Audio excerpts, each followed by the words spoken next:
बांगलादेशातील हिंदू अल्पसंख्याकांच्या हत्या रोखण्याकरिता योग्य प्रयत्न करण्याच्या मागणीचे निवेदन आंतरराष्ट्रीय हिंदू परिषद, राष्ट्रीय बजरंग दल यांच्या वतीने जिल्हाधिकाऱ्यांमार्फत राष्ट्रपतींना सादर करण्यात आले असून बांगलादेशातील अल्पसंख्याक हिंदूवर होणाऱ्या अत्याचाराच्या विरोधात राष्ट्रीय बजरंग दलाच्या वतीने क्रांती चौक येथे भव्य निदर्शने देखील करण्यात आली।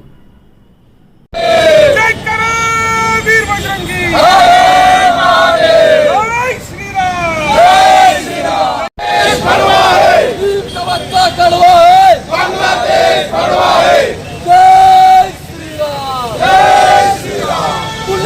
छत्रपति शिवाजी महाराज की जय। धर्मवीर छत्रपति संभाजी महाराज की जय। जय श्री राम, जय श्री राम। माता की जय। वंदे मातरम, वंदे मातरम।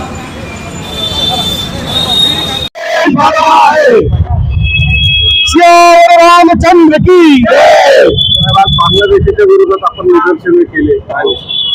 आज बांगलादेश विरोधात आम्ही जे निदर्शन केलेलं आहे तिथं हिंदू आहेत म्हणून एका व्यक्तीने तिथे मारण्यात आलेले टिप्पू दास म्हणून त्याचं नाव आहे। आणि चुकी एवढं होती की तो हिंदू होता म्हणून तो हिंदू अल्पसंख्याक सुरक्षित नाहीये।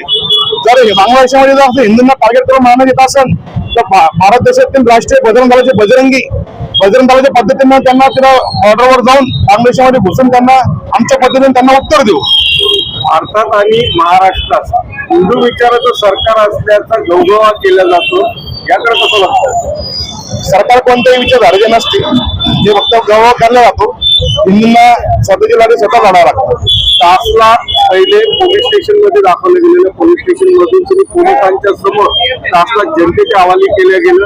त्यानंतर त्याला कपडे काढून सनी बेहोश होईपर्यंत मारहाण झाली, त्याच्यानंतर त्याला जिवंत जाळण्यात आले। ही अमानवी कृत्य आहे। ही भारत सरकार त्याबाबत दोन शब्दही काढत नाही।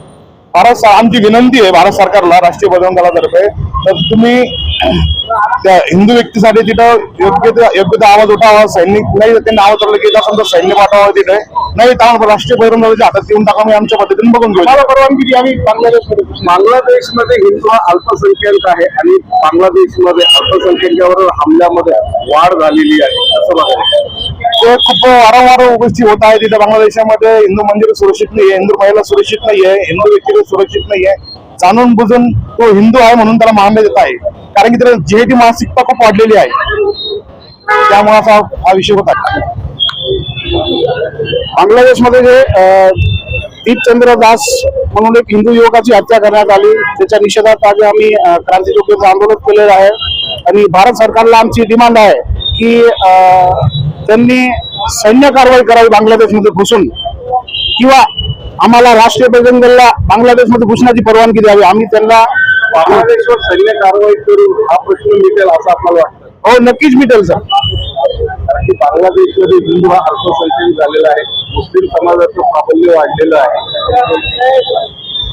तरी सैन्य घुसेल तर त्याचा इफेक्ट चांगला होईल। पण सरकार तर म्हणतं आम्ही हिंदू विचारसरणीचे आहोत, केंद्रातलं सरकार हिंदूंच्या भावना जाणून घेतल्या असं वाटतंय। सरकार कधीच कोणाची नसती, हिंदूंची प्रोसेस स्वतः लढावं लागतं। तर बांगलादेशमध्ये आपण राष्ट्रीय बजरंग दलाला घुसण्याची परवानगी मागताय, पण सरकार ही परवानगी आपल्याला देणार नाही। आम्हाला वाटतं दिली तर चांगलं होईल, पण आमचं संघटन बांगलादेशमध्ये पण आहे, पण ते अल्प प्रमाणात आहे। तिथे हिंदूंची संख्या अल्प प्रमाणात आहे, त्याच्यामुळे हिंदू समाजासाठी काम करणाऱ्या विविध संघटना भारताच्या बाहेर आंतरराष्ट्रीय पातळीवर आहे, त्याही याबाबत मुख देऊन गप्प आहे। नाही, गप्प नाही सर, त्यांचा आवाज दाबला जातोय। आपल्या संघटनेतर्फे यासाठी काही ठोस कारवाई करणार आपण आहात? हो, आम्ही